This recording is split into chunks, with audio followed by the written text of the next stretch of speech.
बिहार की पावन भूमि गया जी, जहां हर साल लाखों श्रद्धालु सिर्फ एक उद्देश्य से आते हैं, अपने पितरों की आत्मा को शांति देने के लिए। यहां पितृपक्ष मेले का आयोजन सदियों से होता आ रहा है। कहते हैं कि स्वयं भगवान राम ने भी माता पिता और पूर्वजों की शांति के लिए गया जी आकर पिंडदान किया था। इसी वजह से आज भी ये परंपरा हर परिवार के लिए उतनी ही महत्वपूर्ण है।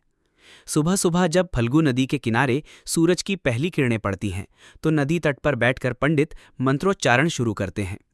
हजारों लोग अपने पितरों का तर्पण और पिंडदान करते हुए दिखाई देते हैं। कहीं कोई चावल और तिल अर्पित कर रहा है, तो कहीं कोई जल अर्पण कर रहा है। चारों ओर गूंजते मंत्र, श्रद्धालुओं के आंसू और भक्ति का वातावरण एक अद्भुत दृश्य रच देते हैं। गया जी की गलियों में इस समय दूर दराज से आए लोग मिलते हैं। कोई उत्तर प्रदेश से आया है, कोई झारखंड से, कोई बंगाल से। सबकी जुबान पर बस एक ही बात होती है, पितरों की आत्मा को तृप्ति मिले। कहा जाता है कि यहाँ किया गया पिंडदान पितरों की आत्मा को मुक्ति दिलाता है और परिवार को समृद्धि का आशीर्वाद देता है। जैसे जैसे दिन ढलता है, पितृपक्ष मेले का वातावरण और भी आध्यात्मिक हो जाता है।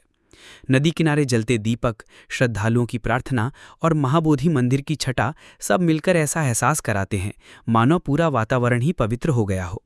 हर किसी की आंखों में संतोष और दिल में शांति का भाव झलकता है। गया जी का ये मेला सिर्फ धार्मिक अनुष्ठान नहीं है, बल्कि ये हमें हमारी जड़ों से जोड़ता है।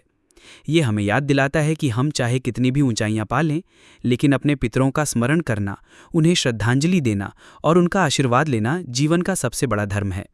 2025 का पितृपक्ष मेला भी आस्था, भावनाओं और परंपरा का वही अनमोल संगम लेकर आया है।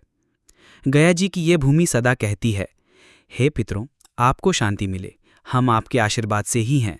नमस्कार। बिहार की पावन भूमि गया जी, जहां हर साल लाखों श्रद्धालु सिर्फ एक उद्देश्य से आते हैं, अपने पितरों की आत्मा को शांति देने के लिए। यहां पितृपक्ष मेले का आयोजन सदियों से होता आ रहा है। कहते हैं कि स्वयं भगवान राम ने भी माता पिता और पूर्वजों की शांति के लिए गया जी आकर पिंडदान किया था। इसी वजह से आज भी ये परंपरा हर परिवार के लिए उतनी ही महत्वपूर्ण है। सुबह सुबह जब फल्गु नदी के किनारे सूरज की पहली किरणें पड़ती हैं, तो नदी तट पर बैठकर पंडित मंत्रोच्चारण शुरू करते हैं। हजारों लोग अपने पितरों का तर्पण और पिंडदान करते हुए दिखाई देते हैं। कहीं कोई चावल और तिल अर्पित कर रहा है, तो कहीं कोई जल अर्पण कर रहा है। चारों ओर गूंजते मंत्र, श्रद्धालुओं के आंसू और भक्ति का वातावरण एक अद्भुत दृश्य रच देते हैं। गया जी की गलियों में इस समय दूर दराज से आए लोग मिलते हैं।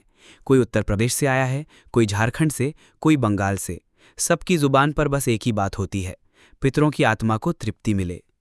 कहा जाता है कि यहाँ की